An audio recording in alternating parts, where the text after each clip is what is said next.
Hi అండి, welcome to our channel Durga Leeladhar. Please నా ఛానల్కి ఎవరైనా కొత్తగా వచ్చుంటే ప్లీజ్ సబ్స్క్రైబ్ చేసుకోండి. నా వీడియోస్ చూడండి, లైక్ చేయండి, మీ ఫ్రెండ్స్ ఎవరికైనా షేర్ చేయండి. ఈరోజు జాతీయ చేనేత దినోత్సవం అండి. దాని గురించి వీడియో చేస్తున్నాను. నేను పుట్టింది చేనేత కుటుంబంలోనేనండి. నేతన్నలందరికీ చేనేత దినోత్సవ శుభాకాంక్షలు అండి. నేను చిన్నప్పుడు మా ఇంట్లో 2 మొగ్గాలు ఉండేయండి. 2 మొగ్గాలు తర్వాత నేను కొంచెం పెరిగి కొంచెం పెద్ద అయ్యి కొద్ది ఒక మొగ్గం కాడికి వచ్చింది. మా అమ్మ నేసేది. అలా నేస్తే కండీలు చుట్టడం ఇవన్నీ అలవాటు మాట మాకు. కండీలు చుట్టి అచ్చులు అతికి మా అల్లుల కాడికి వెళ్ళి ఇవన్నీ చేయటం అలవాటు. నేత పనులు అంటేని హైదరాబాద్ వచ్చిన కాడి అవన్నీ లేవు కదా. అవి ఉద్యోగం నిమిత్తం ఇక్కడ హైదరాబాద్లో ఉండాల్సి వస్తుంది. కానీ ఆ విలేజ్లో ఉన్న లెక్క వేరండి, చాలా బాగుంటుంది. అక్కడికి వెళ్తే ఇప్పుడు కూడా రాబుద్ది వేయటం. మరి కండీలు చుట్టేవాళ్ళం. మార్నింగే లేపేసిది మా అమ్మ. పొద్దుటే లేచి కండీలు చుట్టేవాళ్ళం. కండీలు చుట్టి రెడీ అయ్యి స్కూల్కి వెళ్ళేవాళ్ళం. మళ్ళీ స్కూల్ నుంచి వచ్చాక మళ్ళీ కండీలు చుట్టేవాళ్ళం. అలా చిన్నప్పటి నుంచి అలవాటు. నేను ఒక 4వ తరగతి అదే ఫోర్త్ క్లాస్ అప్పటి నుంచి అనుకుంటా, 4వ తరగతి అప్పటి నుంచి కండీలు చుట్టడం ఇవన్నీ అలవాటు అండి నాకు. అలా మెల్లిమెల్లిగా అలవాటు చేసుకున్నాను. తర్వాత నేత పనులు అన్నీ కూడా కొంచెం కొంచెం అన్నీ వచ్చు. అన్నింటిలోనే వేలాడతాను నేను ఏటో మరి. అన్నీ కూడా బాగానే నేర్చుకున్నాను ఊర్లో ఉన్నప్పుడు. నేత పని అంటే బాబా మామూలు పని కాదండి, చాలా కష్టం అది. ఇంట్లో ఒక 10 మంది ఉన్నారంటే 10 మంది చేయాల్సిన పనేనండి. అది ఎవరికి ఖాళీ ఉండదు. ఏంటో మరి ఏంటో అర్థం కాదు, కానీ ఎంత చేసినా చేస్తున్నట్టే ఉంటుంది. ఏదో పని కనపడతానే ఉంటుంది. ఖాళీగా కూర్చొని అంత అవకాశం ఉండదు. చిన్నపిల్లల కాడ నుంచి పెద్దవాళ్ళ దాకా అందరూ చేసుకోవచ్చు. కాకపోతే ఒక బెనిఫిట్ ఏంటంటే బయటికి వెళ్ళి ఎక్కడికి చేసి పని ఉండదండి. మన ఇంట్లో మనం చేసుకోవచ్చు. అంత చేయాలి ఇంత చేయాలన్న మాట కూడా ఉండదు. ఎంత చేసుకుంటే అంత. మనం ఈరోజు చేసుకోగలిగితే చేసుకోవటం, రేపు చేసుకోలేకపోతే మానేయటం. అదే బయటకు వెళ్తే అలా ఊరుకోరు కదండి. ఇంత చేయాలి, ఇన్ని గంటలు చేయాలని ఉంటుంది. ఈ నేత పనికి అలాగ ఉండదు. ఎంత చేసుకున్నా మనకే, చేసుకోకపోయినా మనకే అది మాట. మనం ఇంట్లో ఉండి చేసుకోవచ్చు. ఇదివరకు పెద్దవాళ్ళు అనేవారు నేత పని చేయని వాళ్ళు ఇంకే పనికి పనికిరారు అని.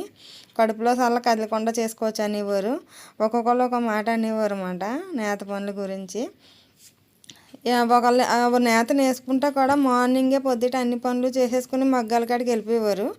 మధ్యాహ్నం నుంచి కొంచెంసేపు లంచ్ టైం అయినాక భోజనం చేసాక మళ్ళీ కొంచెంసేపు అటు ఇటు 2 రౌండ్లు వేసేవారు అన్నమాట. వాళ్ళ ఇంటికి 2 రౌండ్లు వేయటం, 4 మాటలు మాట్లాడుకోవటం చాలా బాగుండేదండి. ప్రతి చిన్న విషయానికి నలుగురిని కలగడుపుని చేసుకోవటం. నేత పని అంటేనే నలుగురు కలిపి చేసుకునేది.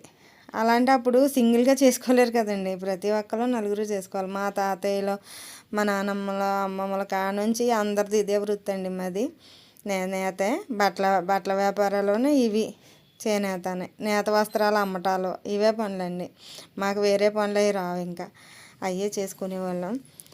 కానీ అప్పుడు రోజులు తలుచుకుంటుంటే చాలా హ్యాపీగా ఉందండి. చిన్నతనం మాకేమీ తెలియదు. ఒక బాధ్యత అనేది ఏమీ లేదు. కండీలు చుట్టమంటున్నారు కనుక చుట్టేసేవాళ్ళం. గౌన్ ఆడుకోవడానికి వెళ్ళిపోయేవాళ్ళం. మా అమ్మ అలా నేస్తూ ఉండేది. మా అమ్మ మగ్గం. మా అమ్మ మటుకు చాలా కష్టపడిందండి అలా నేత నేసి. కానీ ఇప్పుడు మా అమ్మకి నేత కష్టం లేదులే, వదిలేసింది ఇంకా.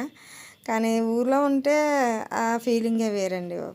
ఏంటో కానీ ఆ నేత గురించి వచ్చినప్పుడల్లా అక్కడ ఇలా జరిగేది కదా, ఇలా అలాగ ఉండేది కదా, నలుగురు కలిసి ఉండేవాళ్ళం కదా అనిపిస్తుంది. ఇక్కడ సిటీ అనుకుంటాం కానీ సిటీకి వచ్చామంటే ఎవరికి వాళ్ళే ఒంటరి వాళ్ళం అయిపోతామండి. ఊర్లో ఉన్నంత కలగలుపుతనం ఇక్కడ ఉండదు. ఏదో పైకి అలా మాట్లాడతారు అంతే తప్పితే మనకు ఊర్లో ఉన్నంత స్వచ్ఛమైన మనసుల మటుకు ఇక్కడ ఉండవండి. ఏదన్నా ఏదో మాట్లాడుకుంటాం అంతే.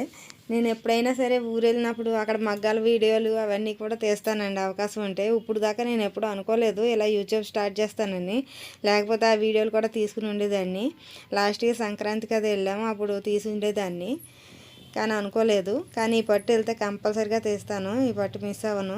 అన్ని వీడియోస్ తీసి మీకు అప్లోడ్ చేస్తూ ఉంటాను. మేము ఎలా చేసేవాళ్ళు ఇవన్నీ కూడా మా ఊరు పద్ధతులు అవన్నీ కూడా చేస్తూ ఉంటాను.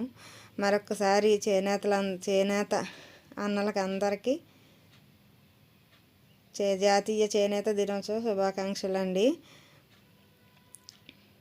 ప్లీజ్ నా వీడియో నచ్చితే పూర్తి వరకు చూడండి, లైక్ చేయండి, నా ఛానల్ సబ్స్క్రైబ్ చేసుకోండి. ఓకే అండి, బాయ్.